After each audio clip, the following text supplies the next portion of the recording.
تفتكروا احنا ليه بنصوم اول 9 ايام من ذي الحجة؟ بصي بقى، في ايام كده ربنا بيكرمنا بيها علشان تبقى فرصة حلوة قوي للي عايز يقرب من ربنا. ومن اعظم الايام دي هي اول 10 ايام. النبي بنفسه قال عليهم: ما من ايام العمل الصالح فيها احب الى الله من هذه الايام. يعني ايه؟ يعني كل عمل حلو هنعمله في الايام دي، سواء صلاة، صدقة، ذكر، دعوة، مساعدة حد محتاج، نجبر بخاطر حد، ربنا بيحب العمل ده جدا جدا جدا اكتر من اي وقت تاني في السنة. فتخيلوا، يعني الصحابة حتى سألوا النبي: يعني الوقت ده احلى الاعمال اللي بنعملها في الوقت ده بتكون احسن ولا الجهاد؟ فالرسول قال لهم: لا، الاعمال اللي بنعملها في العشر ايام دول احب الى الله من الجهاد، الا في حالة واحدة بس، وهي لو حد خرج يجاهد بنفسه وماله واستشهد مثلا. يعني احنا قدامنا كنز بجد كبير قوي، كنز من الحسنات ومن المغفرة ومن الرحمة. ومن احلى الحاجات اللي ممكن نعملها في الايام دي ان احنا نصوم، عشان الصيام ده من احب الاعمال عند ربنا.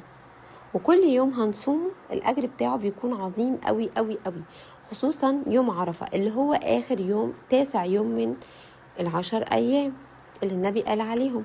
النبي قال ايه بقى على صيام يوم عرفة ده؟ بيكفر ذنوب سنة فاتت وسنة جاية. يعني فتخيلوا، هنصوم يوم واحد بس هيغفر لنا ذنوب سنتين. فانتم متخيلين الجمال اللي ربنا يعني عامله لنا، والفرص اللي ربنا بيديها لنا، وقد ايه ربنا بيحبنا وبيسهل علينا الدنيا، وربنا عايزنا في الجنة، وهو كده اللي بيطلبنا يعني في حاجات بسيطة قوي قوي قوي. سنتين هيتغفروا كده من حياتك. فانتوا متخيلين العظمة اللي احنا فيها؟ كل يوم بجد ليه قيمة، كل يوم هتلاقي نفسك بتقربي من ربنا خطوة، كل يوم هتلاقي بداية جديدة لقلبك، كل يوم هتحسي ان انت عايزة تتغيري، هتبقى عايزة تقربي من ربنا اكتر، هنبقى عايزين نبقى اهدى، وهيبقى عايزين نبقى عندنا سكينة كده، ونستمر بقى في اللي احنا فيه ده، ونبدأ كده صفحة جديدة بحاجات بسيطة. حتى لو هنصوم يوم واحد بس، عايزاكم تعرفوا ان ربنا هيبقى شايفنا وشايف تعبنا وشايف ان احنا بنحاول.